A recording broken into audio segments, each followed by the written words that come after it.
Hello and greeting dear students. Welcome back to our legal English learning class. It's great to meet you again and continue our journey through the fascinating realm of legal language. We have already taken some classes, so let's pick up where we left off and delve deeper into the intricacies of legal English. Get ready for another engaging session filled with valuable knowledge and practical insights. Together we will further refine your legal communication skills and broaden your understanding of legal concepts. Let's make this class even more enriching and rewarding than the first classes. Let's begin. السلام علیکم ورحمت الله وبرکاتو. درنو زده کوونکو، په دې هیله چې ټول به روغ جوړ خوشحاله صحتمند وئ. د لیګل انګلیش دریم لیول کتاب ته په خیر راغلی. موږ تاسو دغه کتاب د لومړنۍ صفحې څخه پیل کوو. په دې هیله چې ټول دغه د ویډیوګانې سیریز به تاسو په مسلسله توګه تعقیب کړئ او هر ډول پوښتنه یا سوال چې در سره وي کولی شئ له موږ سره یې د واتساپ ګروپ او یا هم د کمنټ له لارې شریک کړئ. او همداشان باید یادونه وکړم چې د همدغه ویډیوګانو په لړۍ کې زه تاسو ته ځینې اساینمنټونه یا هوم ورکس درکوم چې هغه هم تاسو باید په خپل وخت ترسره کړئ او د واتساپ ګروپ له لارې او یا هم د ویډیو د کمنټس برخې له لارې یې راولېږئ تر څو هماغه زه په خپل وخت باندې وګورم او تاسو ته فیډبک درکوم. راځو د همدغه کتاب یعنی د لیګل انګلیش لیول 3 لومړي چپټر ته. اوورویو اف شریعه لا. په دې برخه کې موږ تاسو د اسلامي قانون ته یوه کتنه لرو. په لومړي برخه کې بعضې لیګل ټرمز دي. وکیبلري. Review the vocabulary below and try to understand the meaning of each word. کتنه وکړئ دغه لغاتو ظاهرې لاندې ته او هڅه وکړئ تر څو پوه شئ د هغې په معنا باندې. Ask your teacher to help you with pronunciation. پوښتنه وکړئ له خپل استاد څخه تر څو دوی تاسو سره په تلفظ کې همکاري وکړي. لومړی لغت دی او په ښي اړخ کې د هغې مربوط معنا ده. Primary. Primary. Primary اصلی عمده. Source. Source. Source منبع سرچینه. Disciple. Disciple. Disciple شاگرد یا مرید. Disciple مرید. Scholar عالم دانشمند. Majority اکثریت. To fail. To fail ناکام کیدل یا ناکامیابیدل. To maintain. To maintain ساتل حفظ کول. Guidance. Guidance راهنمود راهنما. To mention. To mention. To mention ذکر کول یا اشاره کول. Ritual. Ritual. Ritual تشریفات رسوم مذهبی تشریفات. Purification. Purification. Purification تطهیر پاک کول. Prayer. Prayer. Prayer دعا یا لمونز نماز. Fast. Fast. Fast روژه. Fast روژه. Kin. Kin.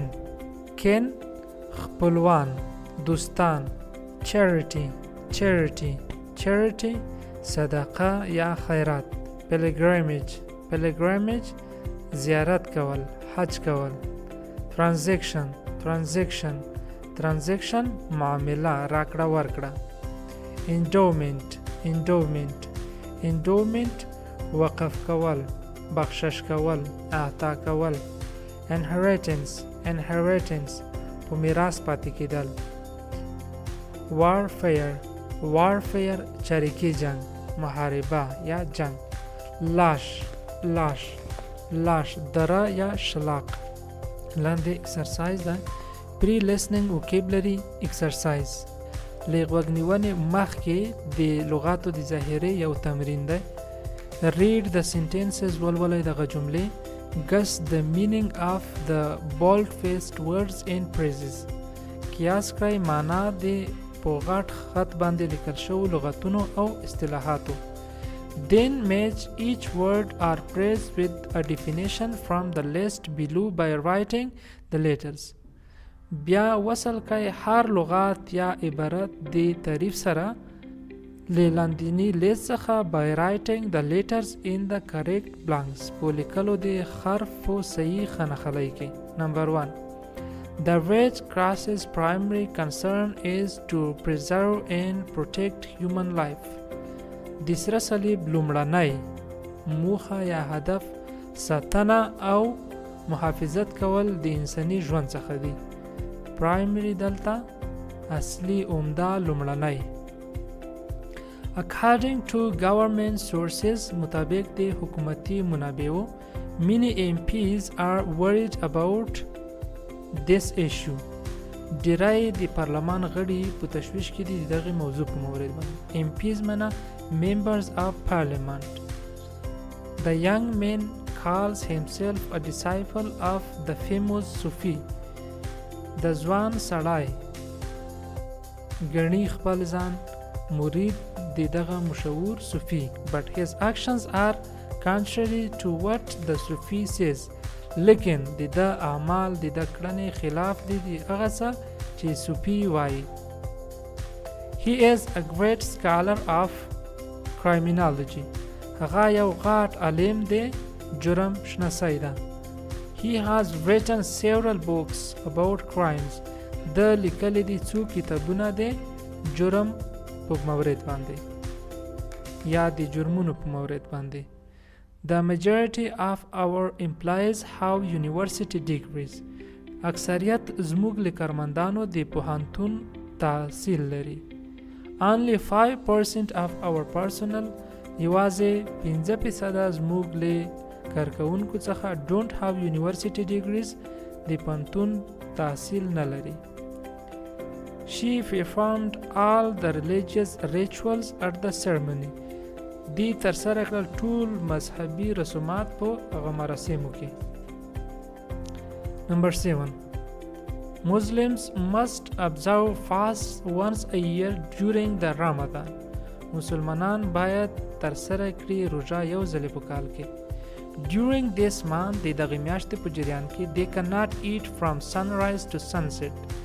د دغې میاشتې په جریان کې دوی خوراک نشي کولای لیل مرختلو تر مرویدلو پورې. Number 8.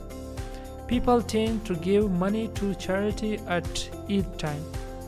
خلک غواړي ترڅو پیسې ورکړي په خیرات باندې د عید په وخت کې. Most of the money collected is given to the poor. ډیری هغه پیسې چې راجمع کیږي غریبو خلکو ته ورکول کیږي. The school has received an endowment of 50,000 Afghanis to buy new books for the library. د مکتب ترلاسه کړو یو 50,000 بخشش عطا یا تحفه ترڅو په هغې باندې د کتابخانې کتابونه واخلي. The money was given by a charity organization. د پیسې ورکول شوې د یوه خیریه بنسټ په واسطه. When Ahmad's father died کله چې د احمد پلار مړ شولو he inherited all of his money. د په میراث پرېښودلې ټولې خپلې پیسې in property او شتمني. The total inheritance he received was worth around 20 lakh Afghanis. ټول هغه میراث چې د ترلاسه کړلو هغه 20 لکه افغانۍ و. اوس لاندې رځو دلته د هر لغات کوم چې په بولډ فیسټ کې په پورتنیو جملو کې لیکل شوي وو د هغوی دلته تعریفونه دي. موږ تاسو د هر لغات مطابق تعریف همغه سره لیکو. Number 8. A number greater than half of the total. یعنی یو نمبر چې هغه زیات وي د ټول له نیمایي څخه د ټولې اندازې له نیمایي څخه چې زیات وي نو دغه موږ تاسو پوهیږو چې majority ده یعنی number 5. Number B. A system of giving money, food or help free to those who need. یعنی یو سیستم د پیسو د ورکړې یا د غذا د ورکړې یا د مرستې د ورکولو په وړیا ډول to those هغه چاته who need څوک چې ورته ضرورت لري نو دغه موږ تاسو charity وایو یا number 8 کوم لغات چې تیر شو. Number C. More important than anything else. زیات مهم دی بل هر څه څخه the main point اساسی نقطه چې هغه پرایمری ده یعنی نمبر 1 چې دا په مثال کې ورکړل شوی دی. نمبر D, a person who follows the ideas and principles of someone famous and tries to live the way they did. یو شخص څوک چې تعقیبوي نظریات او اصول دی یو چا څوک چې مشهور وي او هڅه کوي ترڅو اوسیږي یا زندگی وکړي په هغه ډول چې دوی یې ترسره کوي نو دغه disciple ده یعنی مرید. نمبر 3. نمبر ای ترازو money are objects that someone gives you when they die. پیسې یا شیان څوک یې چې تاسو ته درکوي د ده له مرګ څخه وروسته نو دا موږ تاسو پوهیږو چې دا inheritance ده. نمبر 10 یعنی میراث. نمبر F, someone or something that supplies information. یو څوک یا یو شای چې هغه معلومات وړاندې کوي نو دا هم سورس ده. نمبر 2 سورس منبع. نمبر G, a set of fixed actions and words performed regular. یو ګروپ نه تغیر کیدونکي اعمال یا کړنې and words یا ویناوې performed regularly چې په هغه په باقاعده ډول سره ترسره کیږي especially as a part of a ceremony په خاصه توګه د مراسمو په ډول سره یا د مراسمو د یوې برخې په ډول. دا هم نمبر 6 ده یعنی rituals مذهبي رسومات. نمبر H, a person who studies an academic subject in great details. یو شخص څوک چې مطالعه کوي یو علمی مضمون په زیاتو جزئیاتو سره and is considered an expert او ګڼل کېږي یو متخصص چې دا هم مونږ تاسو د سکالر سره وصل کوو یعنی څلورمه جمله. نمبر I, money that is given in order to provide an income.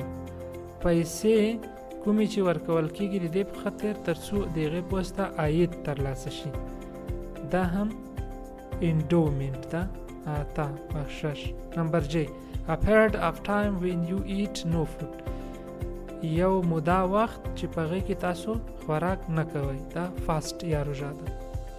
رزو لاندې برخې ته listening for comprehension غوږ نیوله د مفاهمې لپاره. read the following questions ولولئ لاندې سوالونه then listen to the lecture that gives an overview of Sharia law. بیا غوږ ونیسئ د لیکچر ته کوم چې ورکوي یوه سرسري کتنه د شرعي قانون په اړه and take notes او یاداشت واخلئ while listening هر کله چې تاسو غوږ نیسئ ورته. after listening to the lecture answer the question. وروسته له غوږ نیولو دغه لیکچر ته ځواب ورکړئ سوالونو ته. سوالونه دلته شوي دي. نمبر 1, what is Sharia law؟ اسلامي قانون څه شی ده؟ نمبر 2, what is hadith؟ احادیث څه شی ده؟ نمبر 3, what is Sharia law divided into؟ شرعي قانون په څو برخو ویشل شوی ده. بلې صفحې ته راشئ په دې کې هم listening for details غوږ نیونه د جزئیاتو لپاره. read the questions below لاندې سوالونه ولولئ then listen to the lecture again بیا لیکچر ته دوباره غوږ ونیسئ. after the وروسته له هغې څخه answer the question ځواب کوئ د سوالونه. نمبر 1, what is Sharia law based on؟ اسلامي قانون د څه شي په اساس باندې دی؟ نمبر A, د قرآن د قرآن کریم په اساس باندې دی. نمبر B, jurisprudence یعنی د قانون پوهنې په اساس باندې دی. سنه، اجماع and قیاس او که د سنتو اجماع او د قیاس په اساس باندې دی.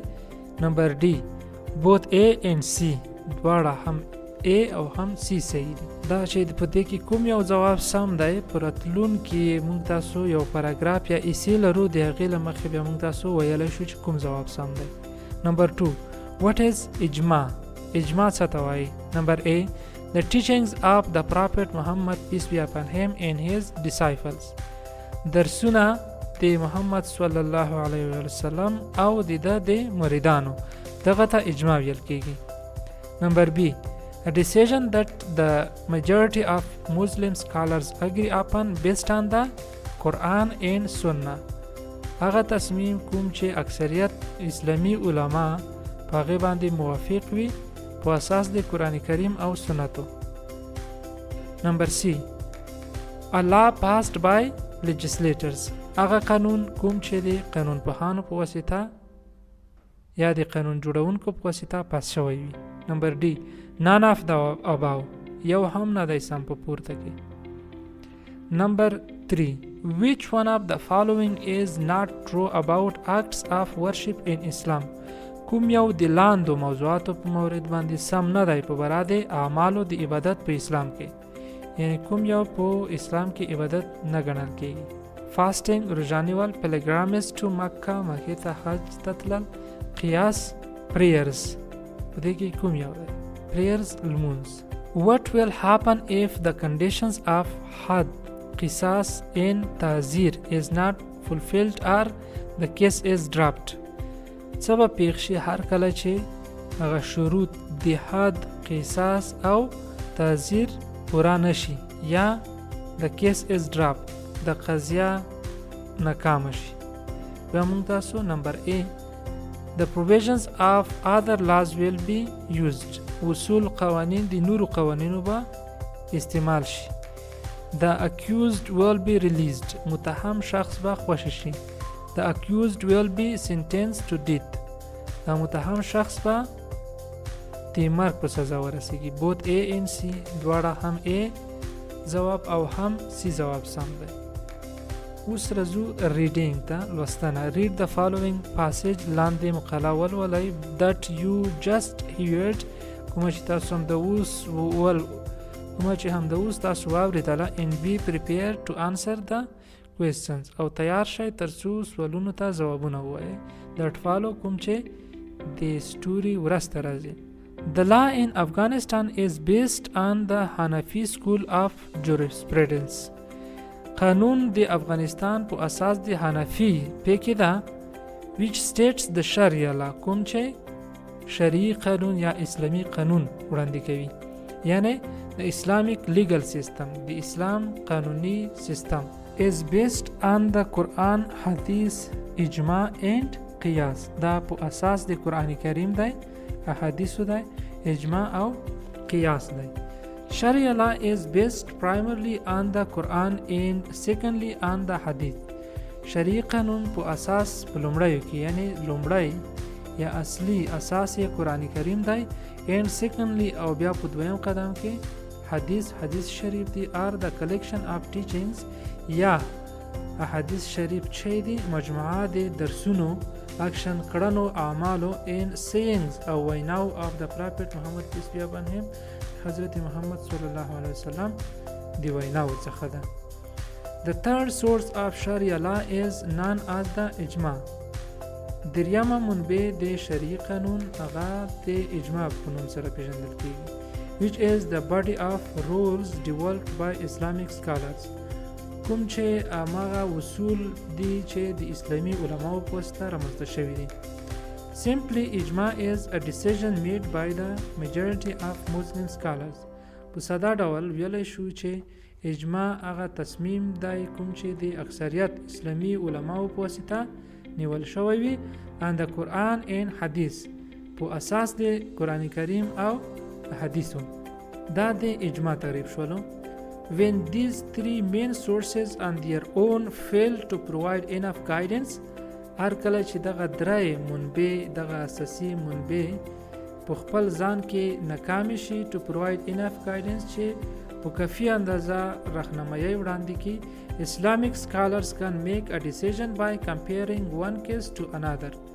اسلامي علما تصمیم نیسي ترڅو مقایسه کې یوه قضیه د بلې قضیې سره based on the Quran and Hadith، د قرآن کریم او د احادیثو په رڼا کې. This system of comparison is called قیاس. نو دغه طبیعت څه ویل کېږي؟ قیاس ویل کېږي. Sharia law is divided into two main sections. شرعي قانون په دوو اساسي برخو ویشل شوی دی. Acts of worship and actions between people.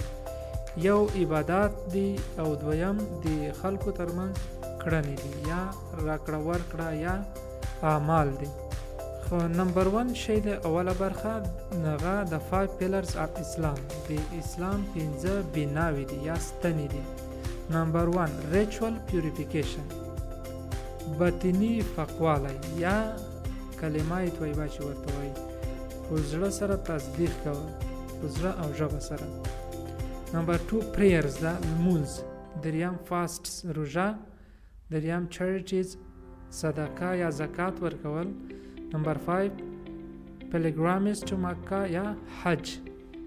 او دویمه برخه د شرعي قانون چې دو هغه بیا ریلیشن اړیکې دي په منځ د خلکو کې چې دا بیا اتو برخو ته شاملېږي. نمبر 1 financial transactions مالی راکړې ورکړې دي. نمبر 2 endowments بخششونه دي. giving money for hospitals schools etc د پیسو ورکړه د هسپتال د مکاتبو یا نورو خیریه کارونو په خاطر باندې دغه ته endowments ویل کېږي. نمبر 3 laws of inheritance د میراث قوانین دي. نمبر 4 marriage واده کول دی. divorce طلاق and child care او مشروم ساتنې قوانین. نمبر 5 foods and drinks د غذا او د خوراک په مورد including ritual slaughtering and hunting دا بیا شاملېږي ذبح او ښکار ته. نمبر 6 penal punishments دي یعنی د جزا قوانین دي لکه حدود قصاص او تعزیر. warfare دي and peace یعنی جنگونه او صلح دغه قوانین دي. نمبر 8 judicial matters دي قضایی موضوعات including witnesses and types of evidence چې دا بیا گواهانو ته شاملېږي او د ثبوت اقسام. There are 3 major punishments for crimes under Islamic law. دلته 3 غټ سزاګانې دي لپاره د جرمونو لاندې د اسلامي قانون چې یو حد ده یو قصاص ده او یو تعزیر ده. Had is defined as a punishment in which its form, extent and character is defined by Sharia law. حد دا داسې تعریف شوی دی چې دا هغه سزا ده په کوم کې چې د دغه شکل د دغه اوږدوالی موده in character او د دغه خصوصیات is defined by Sharia law دا د اسلامي قانون په واسطه ټاکل شوی وي. دغه ته حد ویل کېږي. For example د مثال په ډول the had for adultery between an unmarried man and an unmarried woman is 100 lashes. خانو دلته مثال ورکړی دی چې د هغه چا لپاره حد چا چې زنا کړې وي خو د هغه دوه اشخاصو ترمنځ ترسره شوی وي چې دواړه unmarried اشخاص وي نو هغې لپاره 100 دورې دي. نو دا یو حد دی چې اسلامي قانون د دغه سزا ټاکلې ده. بل قصاص ده is defined as a punishment where the criminal's sentence must be equivalent to their crime. قصاص دا ډول تعریف شوی دی چې قصاص دا هغه سزا ده چیرته چې د مجرم سزا دا د جرم سره مساوي وي. څومره سزا چې مجرم ته ورکول کېږي هغه د جرم مطابق وي. For instance د مثال په ډول the قصاص for murdering someone is death sentence administered by the kin of the victim. خو قصاص چې لکه مثلا د for murdering someone د یو چا د وژلو په وخت کې هغه is death مرګ سزا ده. death sentence یعنی د مرګ سزا ده administered by the kin of the victim چې د قرباني شوی شخص د خپلوانو لخوا ورکول کیږي. بل تعزیر دی. تعزیر څه ته وایي is defined as a punishment whose form or quantity has not been determined by Sharia and is left to the decision of the judge. خو دا هغه ډول سزا ده د چا شکل یا حالت او مقدار چې د شرعي قانون په واسطه نه وي ټاکل شوی او د دې په اړه قاضي تصمیم نیسي. نو دا تعزیر شول. یعنی تعزیر is defined as a punishment دا هغه ډول سزا ده whose form د چا شکل or quantity یا مقدار چې څومره مقدار باید هغه وي has not been determined by Sharia چې دا د شریعت یا د شرعي قانون په واسطه نه ده ټاکل شوی and is left to the decision of the judge او دا د قاضي تصمیم ته پرېښودل شوی ده چې قاضي په اړه تصمیم ونیسي. such as لکه مثال ورکړی دی prison لکه جیل cash fines نغدي جریمې in lashing او درې ورکول. The number of lashings should be less than in had شمیر د درو ورکولو باید دا د حد څخه کم وي. The Penal Code of Afghanistan, however, maintains that if the conditions for the above are not fulfilled or the case of had, قصاص or تعزیر is dropped, د افغانستان د جزا قانون وای هر کله چې پورتنی شروط پورا نشي کوم چې موږ تاسو ذکر کړل نو بیا شي کېږي or the case of had, قصاص or تعزیر is dropped یا قضیه د حد قصاص او تعزیر ناکام شي یعنی دغه یو شرط هم پورا نشي. The provisions of the penal code and other enacted laws will be used. نو په دې حالت کې اصول د جزا د قانون او د نورو اجرایه قوانینو استعمالیږي یعنی که دغه یو شروط هم پورا نشي کوم چې پوز ذکر شول نو په دې حالت کې بیا د جزا قانون یا هم د نورو اجرایه قوانینو اصول عملی کېږي په دې حالت کې. بیا اوس موږ تاسو راځو راتلونکي صفحې ته ریډینګ کمپریهنشن ایکسرسایز. دلته موږ تاسو د ریډینګ مطابق ځینې سوالونه لرو کوم چې کمپریهنشن کوېسچن ورته ویل کېږي چې آیا موږ تاسو په پورتنۍ سټوري یا ریډینګ باندې پوه شوي یو او که نه پوه یو نو دغه سوالونه حل کولی شو. Read the following questions. لاندې سوالونه ولولئ. In circle the best answer او غوره ځواب په نښه کړئ. Number 1. What is the law in Afghanistan based on? قانون د افغانستان د څه شي په اساس باندې دی؟ Number A. Sharia law ده. Number 2. Jurisprudence ده. Number C. Shafi'i school ده. او Number D. School of law ده. په دې کې کوم یو سم دی؟ Number 2. What is the primary source of Islamic law? اساسی منبع د اسلامی قانون څه شی ده؟ اجماع، قیاس، حدیث، قرآن کریم. Number 3. In paragraph 1 the hadith is په لومړني paragraph کې حدیث څه ته ویل کېږي؟ School of law. The third source the teachings of Prophet Muhammad peace be upon him sallallahu alaihi wasallam. Number D. The fourth source of Sharia law. Number 4 question ده In paragraph 1 the word teachings is closest in meaning to پلورنری paragraph کې لغات د teaching دا نږدې دی په معنا کې education, lesson, philosophy and doctrine and knowledge. دې کې کوم یو صحیح دی؟ What will happen when the Quran, Sunnah and Ijma fail to provide guidance in Hanafi jurisprudence? سبب پیښ شي هر کله چې قرآن کریم، سنت او اجماع معلومات وړاندې نه کړي یا راهنمایي ونه لري د حنفي فقه په اساس باندې بیا موږ تاسو څه شي ته رجوع کوو؟ The judge will decide using his own knowledge. قاضي به د خپل علم په اساس تصمیم نیسي. Number B. The opinion of a great Muslim scholar will be asked. نظریات د یوه غټ اسلامي عالم به وپوښتل شي. Number C. قیاس will be used. قیاس به ترسره شي یا د قیاس نه به استفاده وشي. Number D. None of the above are true. د پورته یو هم سم نه دی. Number 6. In paragraph 2 the word transaction is closest in meaning to. په دویم paragraph کې transaction کوم لغت ته نږدې دی؟ په معنا کې issue موضوع، cooperation همکاري، business deal تجارتي معامله، activity فعالیت. Number 7.